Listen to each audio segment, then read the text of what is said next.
This is Secrets to Win Big, your roadmap to sustained growth. Brought to you by Arjun Sen, founder and CEO of Zen Mango, top brand growth driver, and a former Fortune 500 executive who has been called one of the most marketing intelligent minds in the business. Find him at zenmango.com. And now, here's your host, Arjun Sen. Welcome to Secrets to Win Big with Arjun Sen. Today, I'm really excited because many a time I get a chance to talk to a leader who has done incredible things, and I can ask that person to dissect and take me back into the past. And there are times I also wish I could go back in time and be part of the journey when he or she started at that early age, had the glitter of excitement in their eyes as they dreamt of a better world. Today, in that spirit, I'm very fortunate to talk to Mahmuda Mity. We all call her Mity. Mity has been, for the last 6 years, has working experience in research sectors in Bangladesh. Currently, she is a senior research officer in climate change and disaster management in SAJIDA Foundation. And also she's a consultant in International Center for Climate Change and Development. She nurtures a keen interest in climate change related issues. And watching her from close, what fascinated me is a few dimensions of Mity. One, the clear, dogged determination of this leader.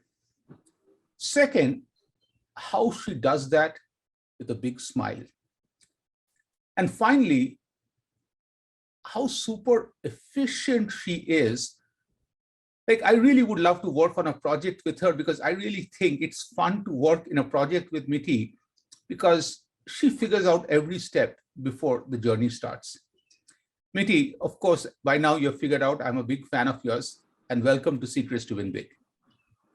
Yeah, thank you. Thank you so much for inviting me and giving me like such a kind of like opportunity to share my stories with others. I'm really honored for that. Thank you, Mity. So Mity, let's start with the journey. Mm-hmm.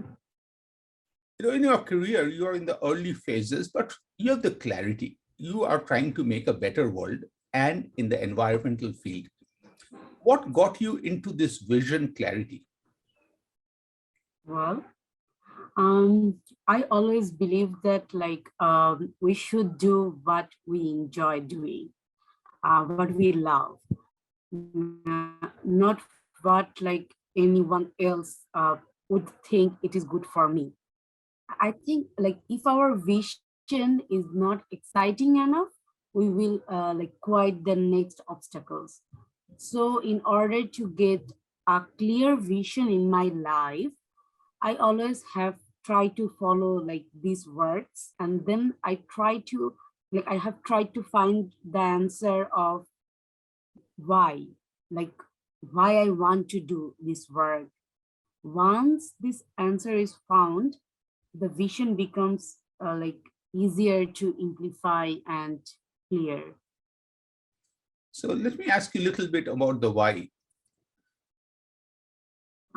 If you could have chosen a lot of things to do, so why did you choose climate change? Where did that why in climate change come to? Actually, I started doing my graduate in on environmental science and management. So when I took like in the 101 class, like environmental 101 courses, which is a very basic course, I found that like this is what I really enjoy to read. This is what I really like want to know more, because environment is something we can't ignore it. We are living with it, and like reading more and more, I realize we are doing a lot of like shit things that are hampering our environment, and we need to fix it. Like someone need to fix it. And I think this is a great opportunity for me to work as a like environmentalist. uh, I know as a one person, it's not possible to fix everything, but a little step from my point or from like my side can make a little change in the world. This is what I want to make. And in terms of climate change, when I started working with ICAT as an intern, I figured out there is a lot of things to do, we need to do, and I have that sort of potentiality to work on it. Wow. Yeah. Yeah, very nice. And when I'm connecting the dots about figuring out the why, enjoying doing it, and also there is an inherent responsibility because you talked about we are living in it, it is ours. Can we go back? You talked about the class. Is there, even at an earlier age, if you go and reflect, you saw Mity and the environment, like, to me, this is your first love in life. Like, you have literally got married to this cause. So is there a moment that you can tell me that you fell in love and you see that little Mity and the environment came together? Yeah, like I worked on a slum area. I worked in a slum area on a project called Trapped Population, where I actually um, get to know the like real story about the migrant people, like how they are uh, pushing back from their like living place, how like disaster or climatic events are like creating the moment as a miserable for them, and how they are moving from one place to another, and how they are adapting, with this like environment. So that time I feel like so emotional empathy for them. And then I myself and all of my team members were like discussing about these issues, like let's try to do something for them. It's not like giving them money or providing them the shelters. It can be a moral support as well. It can be like writing their stories, sharing their stories with others. So so this is how I can see myself right now as a young I love that. um, So now yeah. let's look at more into the field. Mhm. A lot of us talk about all the challenges, okay? Mhm. When I talk to you, I see the hope.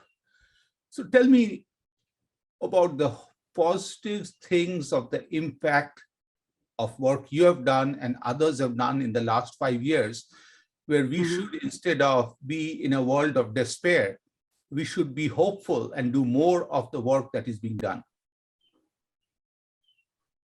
Well, like in terms of research, I'm actually connecting it to my own profession. So in Absolutely. terms of research, I can say like um, we means like my team has been working in Sundarban areas. We are trying to get or figure it out how like what sorts of transformational adaptation initiative can be good practice for both like Indian and Bangladesh Sundarbans.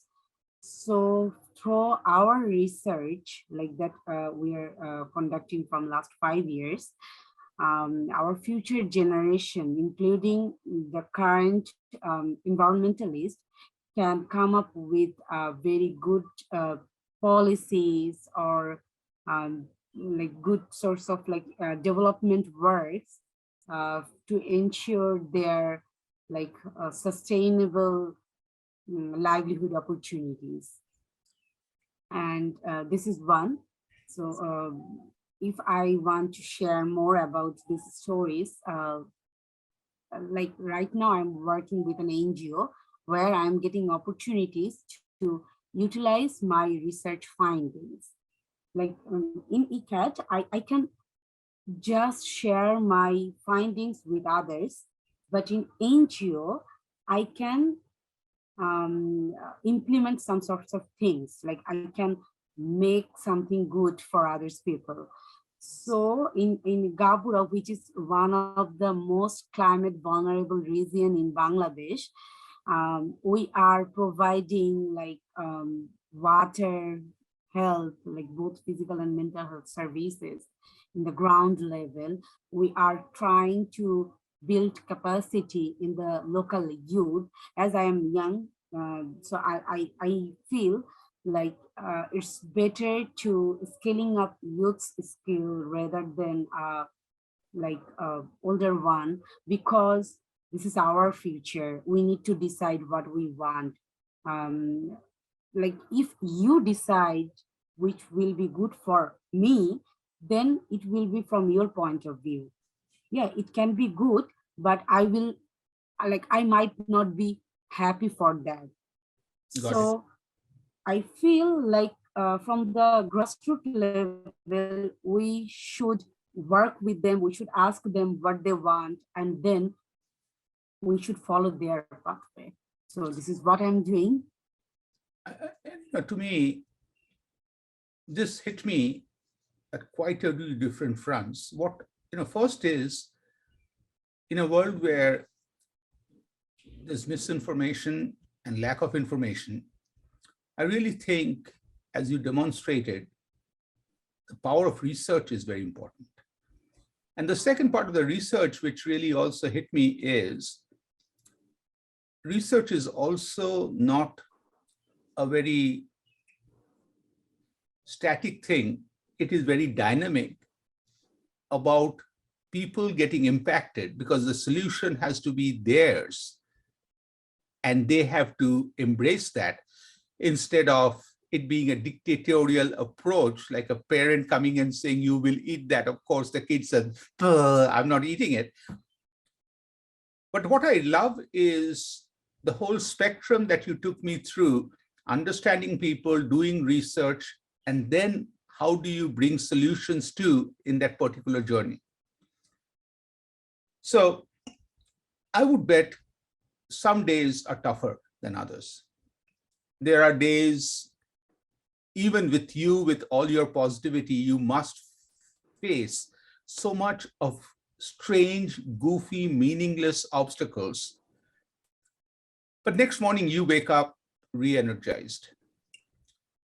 How do you challenge yourself and rechannel this energy? How do you find this positive energy every day as you move forward? Yeah, I think there isn't any work that like we can say it's impossible to do. Yeah, I think always there is a way to find the solution. It's very common, like we will face obstacle in our life, and we shouldn't think too much about the obstacles. We should think about our goals, what we want. Yeah, so after fixing a goal, then we need to think like, again, why we want to do this, how we want to do this, what like I need to do to reach that goal. And then I need to like be open up for all the obstacles. Whenever an obstacle will come in front of me, I should take it as a blessing, because I strongly believe it will help me to be more strong and more confident to achieve that goal. Wow. So you look at an obstacle as a blessing, because that makes us stronger. And if you go through, it connects back to the environment too, because based on survival of the fittest, as you start seeing in a forest, the trees will all try to grow taller than each other to fight for that little bit of extra light. Each gets stronger. And I also see that that's an integral part of you as you start looking at. I mean, now, Mity, in a world where, again, I go back to misinformation, and a lot of us, for whatever the reasons are, personal gains, we choose to ignore. So as you work with people, one of the things you and everybody else working with you, you're trying to get all of us together in this journey. Yeah. What's your secret to getting us all on the bus together when some of us are like toddlers throwing tantrums that environmental crisis, environmental problems do not exist? I think in that case, first I need to create a positive impression about myself. I need to build a trust with my team, like the younger team as well. Then like need to be considered and sensitive to others, so that like other people can express their feelings, and eventually like started considering me as a role model. Like I believe if they start believing me as a role model, then they will listen me. They will try to do the work with more enthusiastic way. So also I feel like there should be a transparency and good communication practice inside the group, because like it helps other to like share their experience, share their thoughts, share their ideas, and it helps them to feel as important ones. We need to show respect to other team members. So I always do that. So I strongly believe I am a good leader, like through my, I will say my behavior, my attitude, my confidence. They feel like I am always beside them to help them, to protect them. So, and I will always respect them. I will not make fun of their words. So this is really, really important. And the young generation, definitely they will be so enthusiastic. A lot of questions will come in their mind. But we should respectful to them. We should actually make the environment, the surroundings as like their opinion is important for our work. This is how a successful team can work together. Yep. I think you should be a management consultant, because what you taught me there again is it's a perfect blend of self-respect and respecting others. Yep. And sometimes I think that balance is missing in any professional world, where if you put too much on yourself, the I-centric, egocentric leader that nobody wants to follow. On the other side, if the leader does not have the confidence, because I'm going to risk a lot, including my career, by following you, I really need to see in your eyes that self-belief before I jump in. And I really appreciate you taking this, because I think that really broadened the conversation. Now, let's talk about inspirations. Are there any individuals, it could be a leader, it could be a person in your life, that has inspired you the most? And when you talk about the person, can you share why that person is an inspiration to you? Yeah, sure. Like I think most of my friends know about her. She is Nazmin Nasir, under whom I started doing my internship. Her behavior, kindness, attitude, I really love all of them. Like it's a package. I would say no, like I always follow her. I don't know why. I think the answer is like she always asked me like what kind of work I want to do or what kind of work I love to do. The work like gave me pleasure. So it feels like she is caring about me. She's kind of like not only my boss, but also she's my friend. She's trying to find out my own interest. Uh, if I did something wrong, she wouldn't like insult me. This is what I think a lot of young generation fear. Like if they made something like wrong, then their boss will be angry on them, and this is why they are like trying to mm, uh, like avoid sharing their mistakes. But in my case, I saw that she were very, very kind, and she wouldn't make laugh on me. So I always shared my mistakes with her. She always uh, like uh, she would say that like there is nothing to be ashamed of. Everyone learns from mistakes, and she actually helped me to like think about obstacles as a success, like as a good opportunity to become a strong person. If I ever asked her anything, she would listen to me like patiently and would try to help me. She would give me like importance when making any plans, listen to my ideas, and she always would consider my ideas. So I think this is why I really, really I love that. like her. And you know, a few dimensions I'm taking from this conversation is firstly, creating an environment of no fear. Yeah. And second is inclusive, participatory, path defining. And those two are very important because once you know you had an input, you have a bigger commitment. Okay. Long time back, there is a Michael Jordan's TV advertising with Nike, in which he talks about, in my career, I have missed more than 8,000 shots.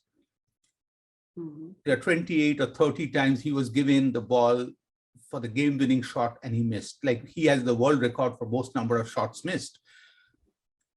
And he said, I failed. And that's the reason I succeeded. And as I started listening to that ad, what I realized is with 5 players in the basketball court, when the game-winning shot or the defining shot comes in, most people may start getting scared to take the shot. And this is Michael. And Michael comes fearlessly, and that's the reason he is Michael Jordan, is looking at looking at obstacles as an opportunity to shine. And I really think that it's great that you talked about obstacles at the beginning and how you brought everything together. So you are at the early phases of an amazing career ahead. Based on all the lessons you have learned, what would be one lesson that you will take with you forward? If there's only one thing you want to take forward, what is that one lesson you want to take forward? I think like if we like a task from the bottom of our heart, then it is very easy to be successful in that task. Like nothing can be impossible there. If I give an example for that, like if my current job seems too difficult for me after a lot of hard work and effort, it means that this is not the perfect job for me, or I'm not following the right track to gain the success. So, and like I believe we shouldn't run after like success, because this is how we can't never achieve it.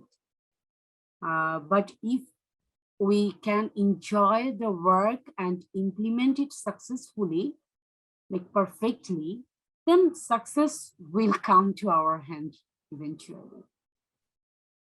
And to me, you make it sound so simple.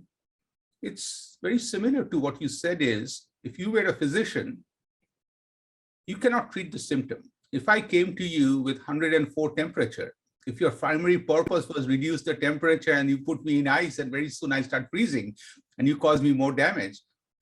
So to me, I really love the belief that if you do the right thing, success will happen. I think there's a broader thing, same in happiness and everything else, is to separate the consequence versus the goal and the action and the vision. And I love the way you separated it. Now, I just have a fun question, because this is a very deep, serious conversation. I learned a lot. Now, if tomorrow you meet a 15, 16-year-old Mity and also a 100-year-old Mity, and three of you together, first of all, where most likely this conversation will happen? And then what one thing will each one of them, the 16-year-old Mity, you, and the 100-year-old Mity, will say to each other? Okay, so where, like the place? Yes. Are you asking about the place? Okay, in that case, I think in a nice, like nice place with a lot of green and blue water, like in between our nature, you know, and like as 100 years old, I would like to ask and 16 years old me how I am enjoying my life, or what kind of interesting things I am doing, and like what are creatives or exciting things I'm doing to enjoy my life. So as a like 100 years old, I would love to listen from like 16 years of myself,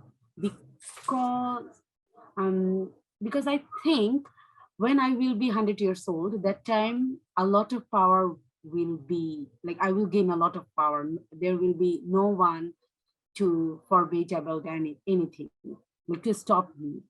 But I don't know how what will be my physical condition. Maybe I can't do the crazy stuffs what I can do in my 16 years old. So this is why I would love to listen from 16 years old like Mity, what sorts of crazy stuffs she's doing or she's planning to do. And if like as a 16 years old Mity, I would like to ask 100 years old of myself, like how does it feel to be so powerful, like as there is no one to stop yourself. So how you are feeling and how you want to utilize this power.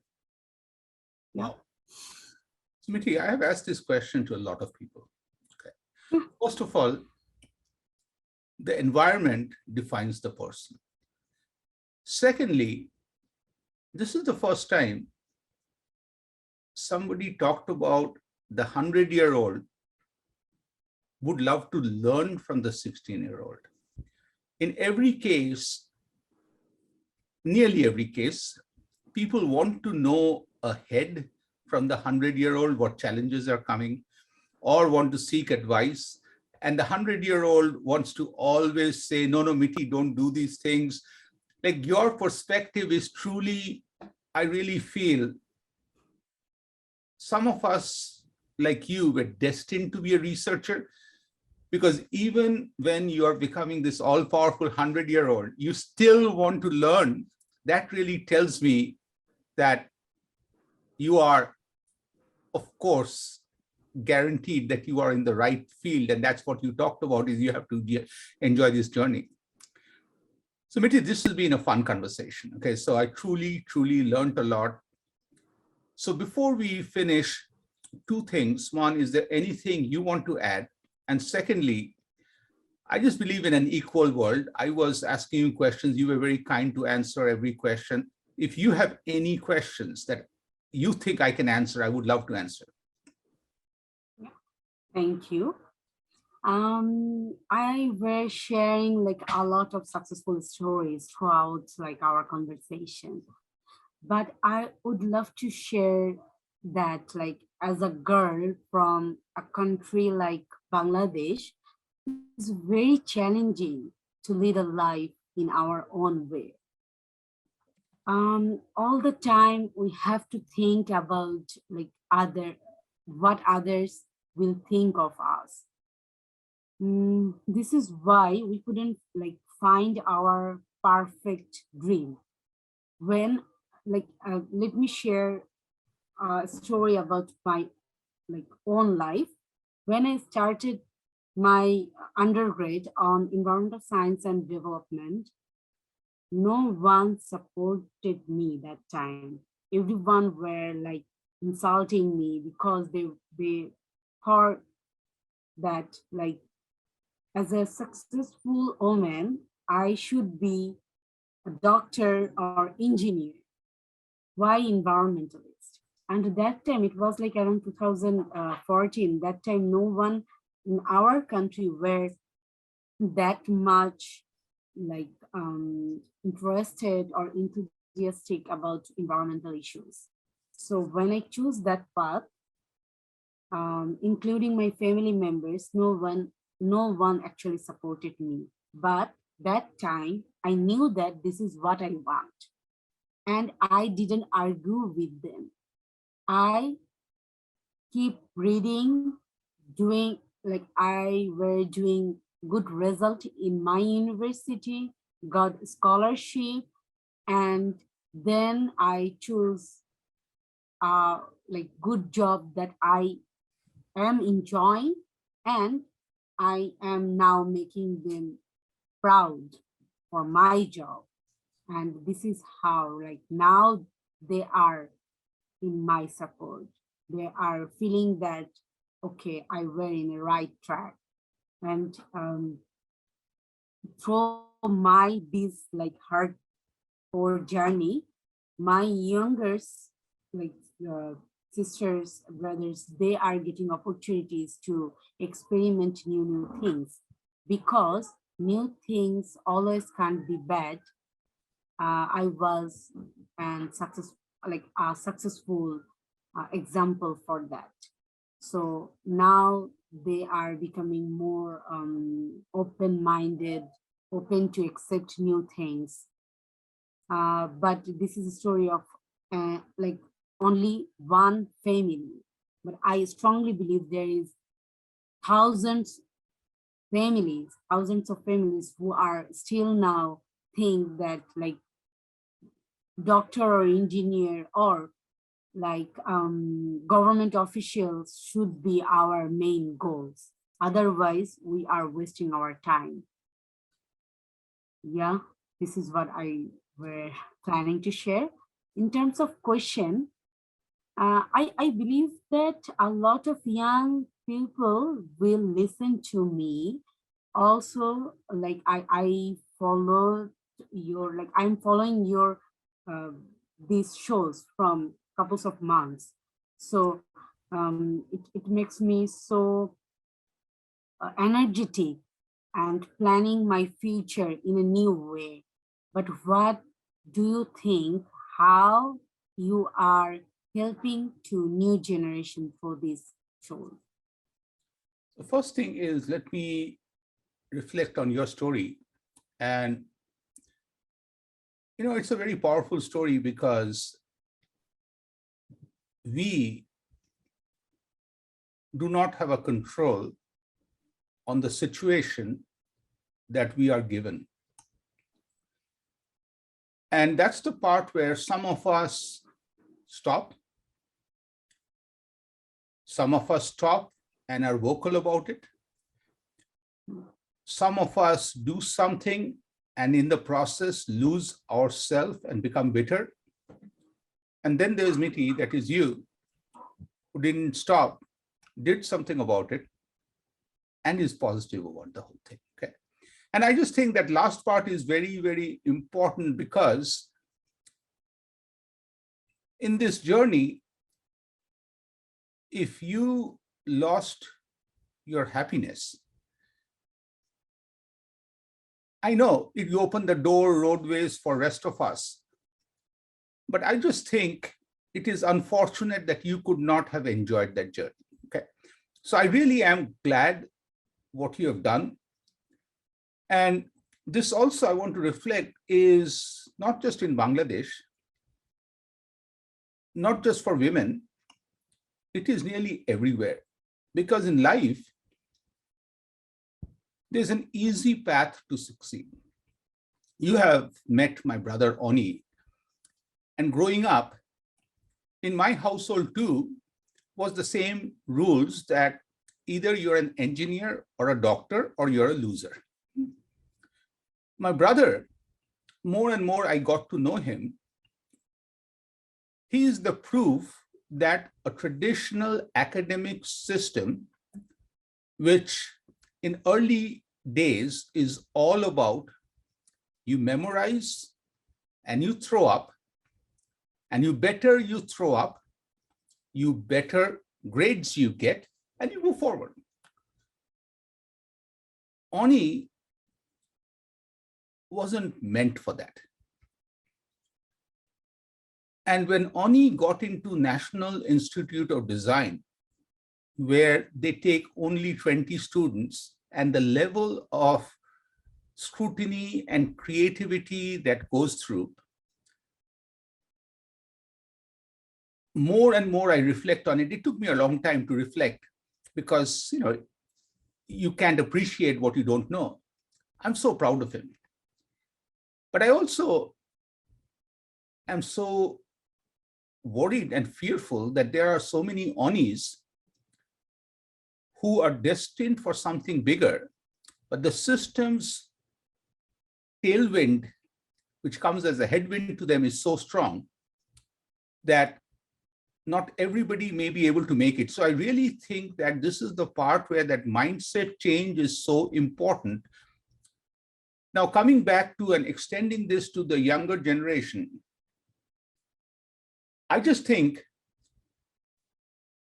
that the journey that you are taking us through needs to be inclusive. When I talk about Oni, I also have to talk about another smart man in my family, Agni, Oni's son, my amazing nephew, who in his podcast to me talked to me about the environment, and he talked to his dear uncle in very simple layman's terms. He said, "Uncle, can you all have already screwed up this planet a lot. Can you at least not take it beyond repair? Because we will fix it." Okay. That was so beautifully said, and I got it. And I just feel that the way you have changed the mindset for people in your family, which makes it easier for your sisters and brothers to move forward, because now in that journey, not only have you helped your sisters and your brother, but you also have helped the so-called, because I am in that group, I can use the word goofy elders, because earlier those goofy elders were missing out on the fun and satisfaction to celebrate the impact of what Mity can do. Now you have unlocked that for them. So I really would request that